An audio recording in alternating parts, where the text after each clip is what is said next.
Pithoragarh police ने नाबालिग वाहन चालकों के खिलाफ विशेष चेकिंग अभियान शुरू कर दिया है।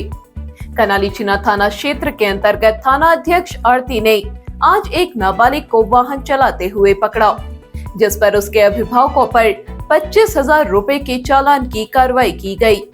साथ ही वाहन को सीज कर दिया गया। बालक और परिजनों की काउंसलिंग के बाद बालक को परिजनों के सुपुर्द कर दिया गया है। पिथौरागढ़ जिले के धारचूला क्षेत्र में शनिवार को हुई कमलेश दानू की हत्या के मामले में नामजद लोगों की अभी तक गिरफ्तारी नहीं हो पाई है। इससे क्षेत्रवासियों में गहरी नाराजगी है। गौरव सेनानी संगठन के अध्यक्ष भोपाल रावल ने कहा, हत्यारों को गिरफ्तार नहीं किए जाने पर शनिवार से पूर्व सैनिक भूख हड़ताल पर बैठेंगे। के फलस्वरूप कल हमने, जैसे कि आप लोगों को सबको पता है, कल हमारे उसमें एक बहुत विशाल जुलूस निकाला गया और जो लोग परसों तक कोई साथ नहीं आ रहा था, सारे आए। मैं सबका दिल से धन्यवाद करना चाहता हूँ और मैं अनुरोध भी करना चाहता हूँ, प्लीज़ इसको कोई राजनीतिक रूप रंग ना दे। हमारा संगठन सिर्फ बच्चे को न्याय दिलाना चाहता है और वो न्याय दिलाएगा। और मैं प्रशासन से भी विनती करता हूँ कि अगर जहाँ हमारे संगठन की मदद की जरूरत है, आप प्लीज़ पुकारिए। हम रात के 12 बजे भी तत्पर आपकी मदद के लिए आए, परंतु आप कठोर कार्रवाई करके उनको जल्दी से जल्दी सजा दीजिए। पूर्व सैनिक पीड़ित परिवार का हर संभव सहयोग करेंगे। पिथौरागढ़ जिले के आदि कैलाश क्षेत्र में वाहनों के संचालन को लेकर टैक्सी यूनियन उप जिलाधिकारी मंजीत सिंह, पुलिस क्षेत्राधिकारी KS रावत और ARTO प्रवर्तन शिवांश कांडपाल के बीच फिर वार्ता हुई। वार्ता में अधिकारियों ने कहा, धारचूला में किसी भी वाहन को अवैध रूप से रोके जाने पर कार्रवाई होगी।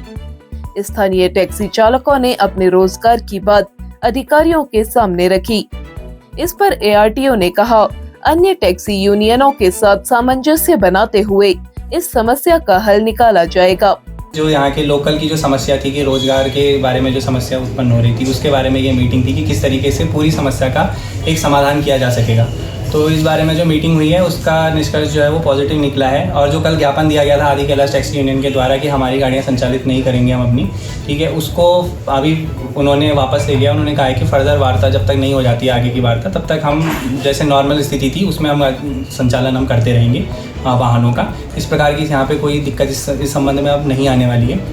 इस वार्ता के बाद टैक्सी यूनियन ने वाहनों का संचालन नहीं करने संबंधी ज्ञापन वापस ले लिया। मीटिंग में बहुत ही अच्छा निर्णय निकला है, जिसमें हमारे परिवहन विभाग के RTO साहब ने हमें आश्वासन दिया है कि 1-2 दिन में परसों हमारी जो बैठक है वो पिथौरागढ़ के यूनियन के साथ कराई जाएगी। और उन्होंने एक चेक पोस्ट बनाने के लिए पुलिस के द्वारा एक चेक पोस्ट भी बनाया जाएगा और साथ में वो एक एडवाइजरी भी जारी करेंगे, जिसमें जिनके पास इंडोर्समेंट लाइसेंस नहीं होगा वो गाड़ियाँ या वो जो चालक है वो वहाँ पे नहीं चल पाएंगे, उनको अनुमति नहीं मिलेगी, उनको धारचूला में रोक दिया जाएगा। और उसके साथ साथ जो परसों हमारी जो मीटिंग होगी उसमें हमारी जो कंसर्न है मेन, जो धारचूला के रोजगार को बचाने के लिए हम पिथौरागढ़ के साथ क्या 2-4 मुद्दों पर हम बात करना चाहते हैं। तो परसों के लिए उन्होंने बोला कि परसों हमारी मीटिंग होगी और तब तक के लिए हम लोगों ने धारचूला टैक्सी यूनियन ने जो हमने कल ज्ञापन दिया था उसको हम स्थगित करते हैं 1-2 दिन के लिए। पुलिस प्रशासन के सहयोग से 4 वाहनों को सीज किया गया। साथ ही 16 वाहनों का अन्य अभियोग में चालान किया गया। कुल 170 वाहनों की चेकिंग की गई।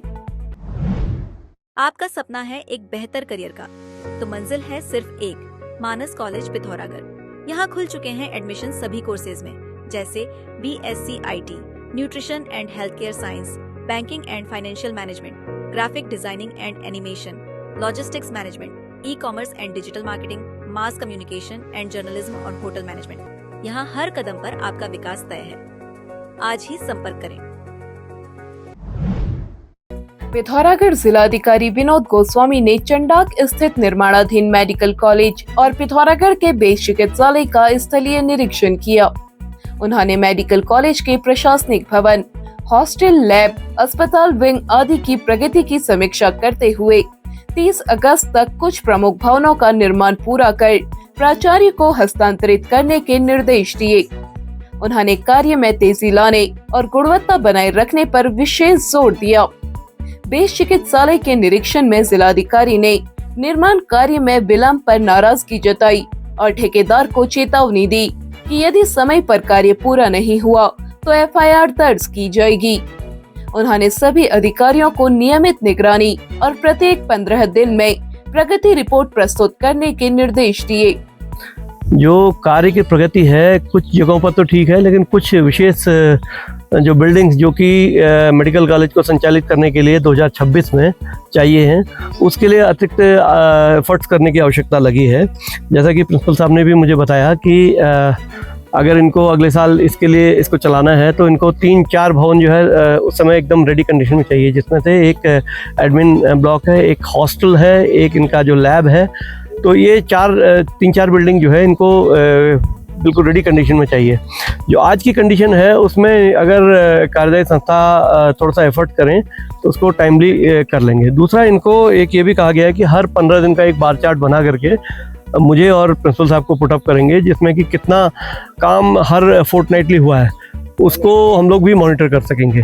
तो इस संबंध में इनको निर्देश दिए गए। साथ ही साथ यहाँ पर मजदूरों की सेफ्टी और यहाँ पर जो कार्यदायी जो संस्था के जो ठेकेदार हैं इनको भी कहा गया है कि इससे संबंधित सारी उपयुक्त व्यवस्थाएं सुनिश्चित करेंगे और साथ ही साथ मलबे का सही निस्तारण भी सुनिश्चित करेंगे, क्योंकि ग्रामीणों के द्वारा बार बार ये शिकायत करी जाती है कि जो मलबे का उचित निस्तारण सही ढंग से नहीं हो रहा है। निरीक्षण के दौरान मुख्य विकास अधिकारी डॉक्टर दीपक सैनी, मेडिकल कॉलेज प्राचार्य डॉक्टर अजय आर्य, सीएमओ SS नबियाल सहित संबंधित अधिकारी मौजूद रहे।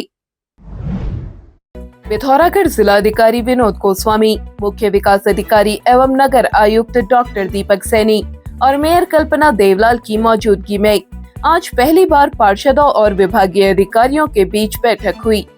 बैठक में पार्षदों ने पेयजल, सीवरेज, पथ प्रकाश, CCTV आदि समस्याएं अधिकारियों के सामने रखी।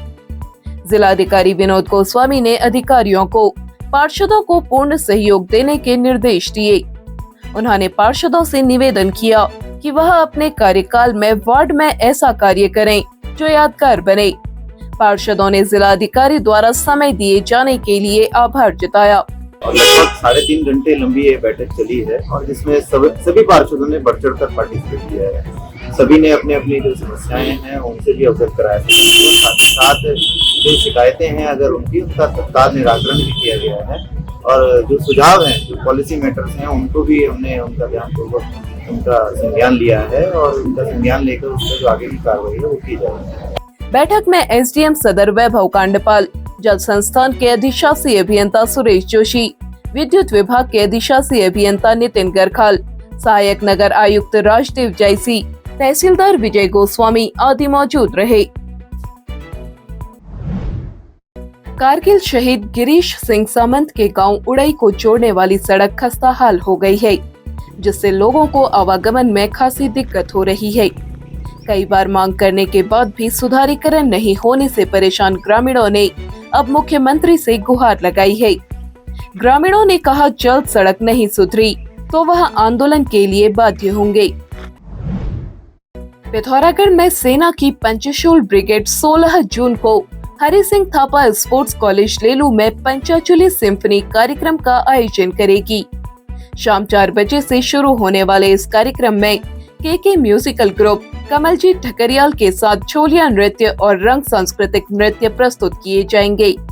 इस कार्यक्रम का उद्देश्य क्षेत्रीय प्रतिभाओं को सशक्त मंच प्रदान कर सांस्कृतिक विरासत को समृद्ध बनाना है। आम जनमानस से इस कार्यक्रम में भागीदारी की अपील की गई है। पिथौरागढ़ व उत्तराखंड की सभी खबरों को हिंदी, अंग्रेजी और नेपाली भाषा में भी पढ़ सकते हैं। अभी डाउनलोड करें न्यूज़ इंडो नेपाल ऐप।